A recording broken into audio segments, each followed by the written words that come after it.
Hai, selamat datang di channel gua. Kali ini gua akan bahas tentang grup Bakri. Oke, ada apa sih?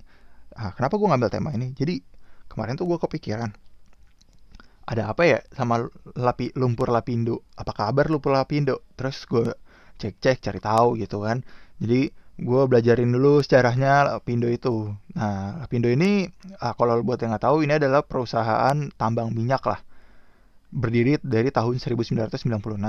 Sekedar informasi, kalau untuk orang perusahaan swasta atau perusahaan mana gitu mau bikin tambang minyak di Indonesia, dia itu harus ditunjuk sama BUMN yang namanya SKK Migas. Jadi BUMN SKK Migas ini menunjuk perusahaan tersebut atau perusahaan swasta gitu, seperti Lapindo, untuk emang memperbolehkan lu boleh untuk mengeksplorasi dan mengeksploitasi daerah sana untuk sebagai minyak gitu. Akhirnya singkat cerita tahun 1996 ya Lapindo dapatlah surat dari SKK Migas tersebut, di mana Lapindo ini dimiliki oleh tiga perusahaan. Pertama, PT Energi Mega Persada 50% itu miliknya Grup Bakri, Medco 32% itu perusahaan swasta, sama Santos. Ini perusahaan Australia yang emang dari tahun 60-an atau 50-an gitu ekspertis di bidang eksplorasi minyak. Share-nya di Lapindo itu 18% sampai tahun 2006. Nah, masalah Lapindo ini muncul di tahun 2006, di mana muncul lumpur lah di area Lapindo tersebut, di area pertambangan. Oke, muncul lumpur ini alasannya ada dua, alam sama human error, di mana alam itu ada gempa Jogja. Alasannya katanya gitu. Kalau human error ya karena tidak sesuai SOP aja mereka mulai dari barang-barangnya atau cara pengeksekusiannya. Tapi soalnya kalau alam gue agak bingung sih, kan lumpurnya di Lapindo ya, tapi gempanya di Jogja. Ya, ya masih Pulau Jawa sih, tapi ya gimana ya? Ya udahlah ya. Pokoknya alasannya ada dua, intinya seperti itu. Dan sekedar informasi, 18 semenjak 2006 ini yang lumpur muncul, Santos itu langsung menjual kepemilikan sahamnya senilai yang 18% dan dibeli oleh Minara Kelabuan Company. Oke, jadi gara-gara munculnya si lumpur Lapindo ini, uh, si Lapindo ini akhirnya bertanggung jawab untuk membayarkan material-material yang dimiliki oleh masyarakat setempat yang sudah diambil oleh lumpur Lapindo tersebut senilai 3,8 triliun. Di mana realisasinya akhirnya si Lapindo ini berhasil bayar 3,08 triliun dari uang perusahaannya sendiri, dan 770 dan sisanya itu 770 miliaran itu minjem dari negara karena dia udah gak punya duit lagi. Dimana minjem negaranya dari pinjamannya dikasih dari tahun 2015 dan dicicil dari selama 4 tahun 2015 sampai 2019 seperti itu. Nanti gue ceritain realisasinya seperti apa ya. Tapi itu ntaran dulu. Intinya pokoknya dia dapat pinjaman lah. Pinjamannya dengan bunga senilai 4%. 4%-an. Atau 4,8% kalau nggak salah. Nah, sampai sini gue mikirnya tuh ternyata ya udah Lapindo ternyata perusahaan, ya terus kan perusahaannya terluap lumpur terus nggak bisa ngapa-ngapain, udah gitu akhirnya perusahaannya mati. Gue kirain itu sampai gitu doang, ternyata enggak men. Ternyata Lapindo itu masih beroperasi dengan dibuktikannya statement salah satu Menteri SDM Ignatius Jonan tahun 2018, kontrak Lapindo itu diperpanjang 20 tahun lagi dari 2020 sampai 2040. Berarti kan ya kalau diperpanjang kan berarti kan bisnisnya bagus gitu, makanya diperpanjang. Pokoknya intinya ada yang bisa dibisnisin lah, makanya diperpanjang. Gua nggak tahu bisnisnya apaan, tapi ya ada yang bisa dibisnisin, makanya diperpanjang. Dan diperpanjangnya kan bisa aja mestinya, kalau nggak bagus performanya kan berarti bisa aja Lapindo ini dikasih ke perusahaan yang lain, minta SKK Migas untuk perpanjangnya ke perusahaan yang lain aja, nggak usah ke Lapindo. Tapi kalau ini Lapindo yang dapat dan memang dapat, ya berarti kan Lapindo sebenarnya ada memiliki peranan, ada performa yang bagus. Tapi gue nggak tahu bagusnya di mana. Apakah bagusnya di sektor migasnya atau sektor-sektor yang lainnya. Pokoknya intinya Lapindo bagus, makanya diperpanjang. Kalau nggak bagus ngapain diperpanjang? Maaf agak muter-muter soalnya ini menurut gue shady.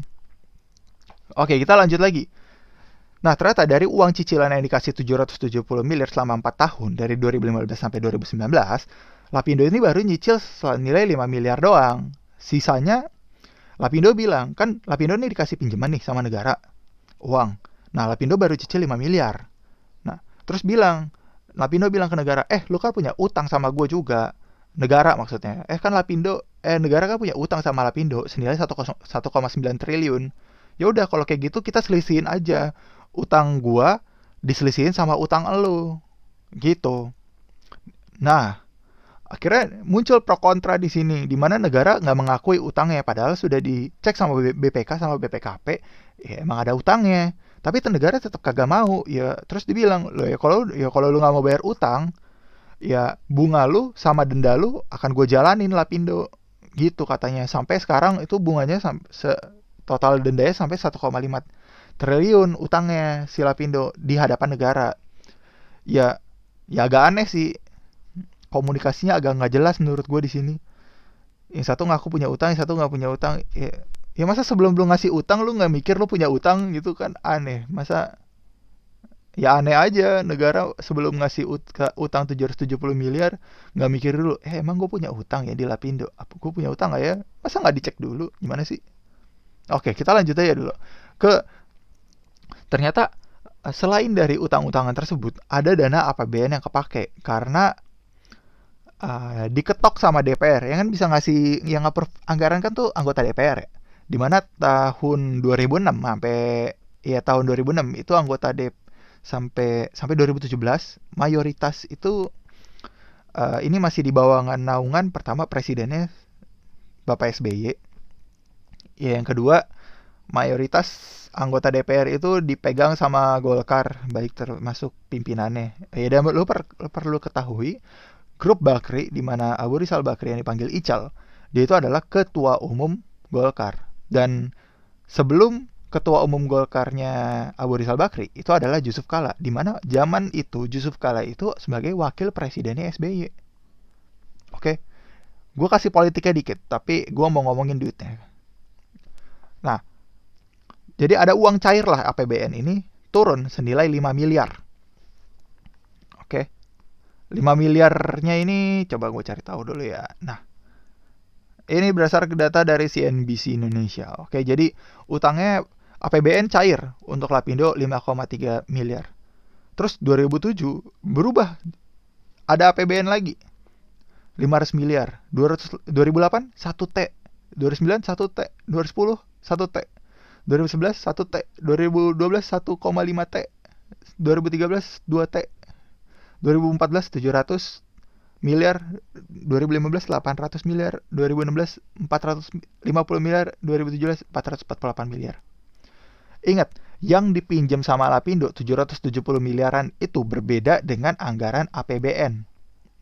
Jadi APBN duit sendiri, pinjaman 770 miliar yaitu pinjaman uang tersendiri. Gitu. Iya, menurut gue bisnis plannya agak aneh sih. Sebenarnya ini bisnis plannya bukan tambang minyak. Bisnis plannya mencairkan dana APBN.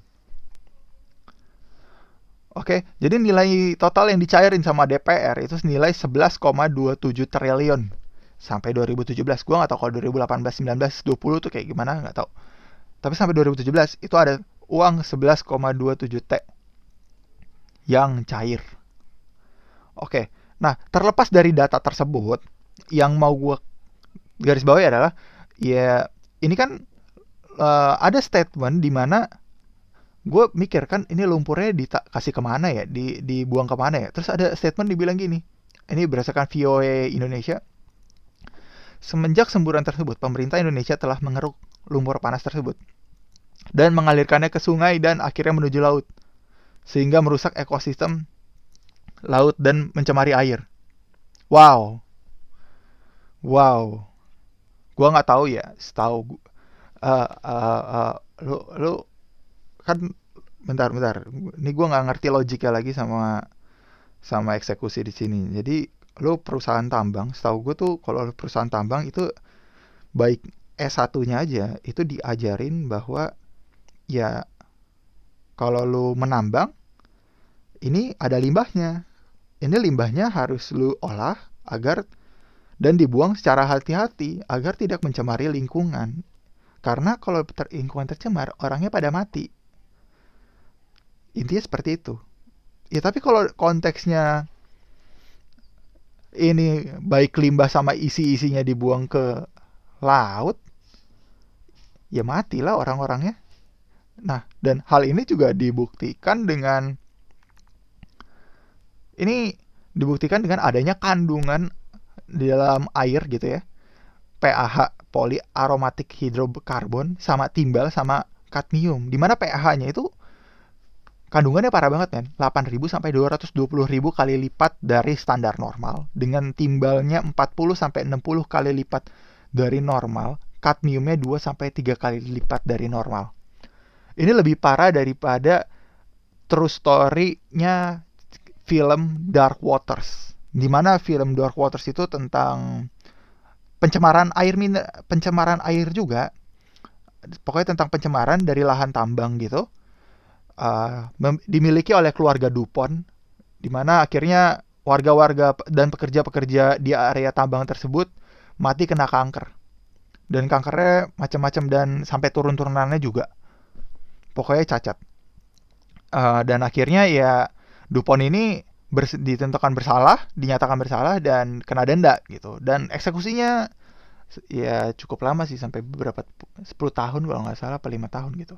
Ya pokoknya tapi intinya sampai 10 tahun kelar lah itu masalah, dan Dupont emang kena kena penaltinya dan dia bayar gitu.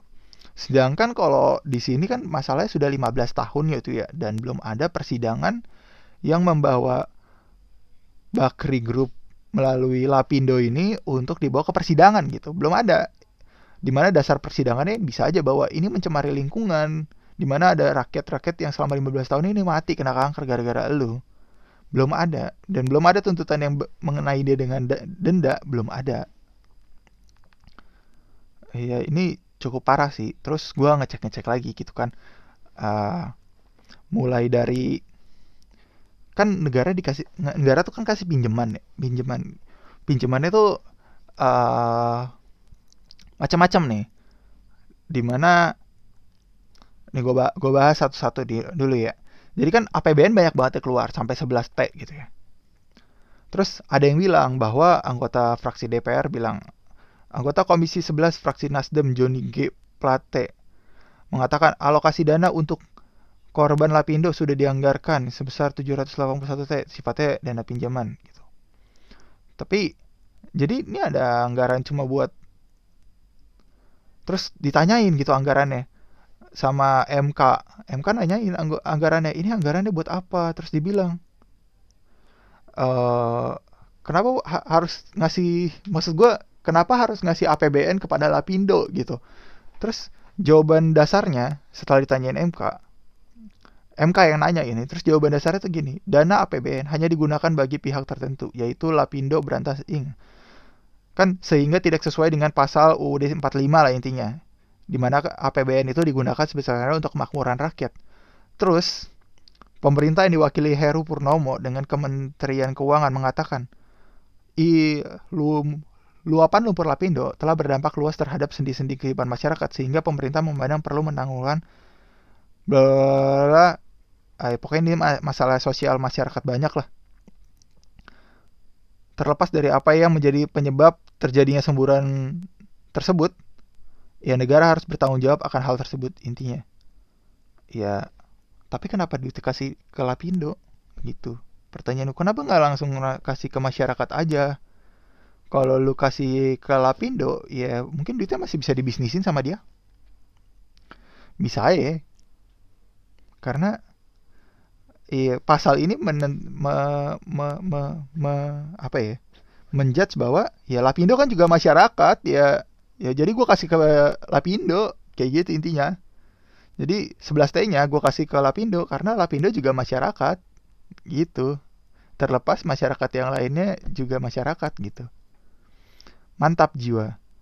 Terus yang menariknya di sini ada buktinya ya, BPKP emang sudah ngecek utang negara, emang punya utang. Terus yang gue bingung adalah dia cuma dikasih bunga 4,8% men per tahun. Lu minjam ke Kredivo aja bunganya tuh 20% per 6 bulan. Ke bank aja bunga ke kemana ya? Iya, kayak ke investri atau modalku itu bunganya itu 15% per tahun. Lu pinjam ke bank itu bunganya itu 8% per tahun. Ini lu dapat pinjaman dari negara bunganya cuma 4,8% per tahun. Kan kan murah banget gitu ya. Terus gue cek ini perusahaannya perusahaannya gimana gitu. Setelah gue cek-cek, oh ya APBN itu ada dana serapannya. Jadi ada tase serapannya bahwa emang bener dikasih 5 miliar atau dikasih 505 miliar, tapi ternyata serapannya cuma satu sampai ini ada buktinya nih dari kompasiana.com. Uang yang jadi APBN cair 500 miliar, tapi yang baru dipakai 119 miliar buat kasih ke masyarakatnya. Ada uang cair lagi 2008 1 T, tapi yang baru terrealisasi 500 miliar, ada yang 2009 1,1 T cair, tapi yang baru dipakai tuh cuma 700 miliar gitu. Jadi kayak ada potongan-potongan tersendiri gitu. Makanya kasihnya ke masyarakat langsung aja, men. Ngapain kasih langsung ke Lapindo? Oke. Nah, perusahaan yang punya share 50% dari Lapindo ini namanya Energi Mega Bersada, di mana ternyata dia perusahaan terbuka TBK, jadi lo bisa lihat perusahaan tersebut laporan keuangannya dan chartnya secara di BI atau ya dari TradingView juga bisa. Di mana perusahaan NNRG ini membuat anak perusahaannya Lapindo Brantas ini tidak diinput kepada data BI tersebut karena sudah dianggap tanggungan negara, intinya seperti itu. Dan setelah gue cek perusahaan NRG ini dari tahun dia hidup terus sampai sekarang akhirnya hancur gitu loh, kayak naik. Jadi 2006 itu sempat naik sampai 2008 awal gitu, habis itu hancur, kena Lapindo, keras banget hancurnya. Tapi perusahaannya masih hidup NRG ini, dan gue cuma bisa lihat laporan keuangan yang 2016 dong sampai 2019 yang tahunannya. Gue udah cek 2006 ya kagak ketemu. Dimana utangnya itu senilai 346 juta dolar. Dimana ini soalnya dalam juta dolar, jadi utangnya itu hampir ya triliunan juga sih utangnya. Terus gue cek lagi gitu kan, ini Abu Rizal Bakri zaman waktu itu dia itu adalah Menteri Perekonomian, dia Menko gitu lah, tapi ya Menko-nya itu tahun 2000 zaman SB 1 tahun doang. Habis itu Abu Rizal Bakri juga menjadi ketua umumnya. Ini yang buktinya Yusuf Kala 2004 sampai 2009, Abu Rizal Bakri 2009 sampai 2016 dia ketua umum. Terus oh gitu, coba lu lihat deh, Abu Rizal Bakri kan 2019 sampai 2016 ketua umumnya. Terus anggaran yang cair yang paling gede itu emang dari 2009 sampai 2016, ya cukup gede sih. Semenjak Abu Rizal megang jadi ketua umum ya gede banget APBN-nya. Ya kalau sekarang sih yang jadi ketua umum Erlangga Hartarto, di mana dia jadi Menteri Perekonomian sekarang. Gitu. Gue nggak tahu ada polanya atau gimana. Kenapa kalau Golkar itu masuknya ke megang Menteri Perekonomian? Soalnya Abu Rizal Bakri megang Menko sempat. Erlangga juga sekarang sempat ngambil Menko gitu. Jadi Menko sekarang. Ya ini udah berapa menit? Ya sekian. Ya jadi gue rangkum ya. Intinya kalau perusahaan besar itu ketika dia sudah mengalami kehancuran, ya udah tinggal kasih ke negara aja sampahnya, biar negara yang ngehandle. Tapi yang gue bingung adalah kenapa Lapindo perusahaannya masih diperpanjang gitu. Apakah karena biar APBN cair terus atau gimana?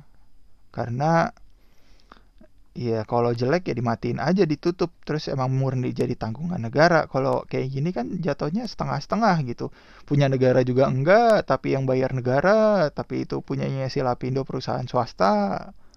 Agak nggak jelas gitu.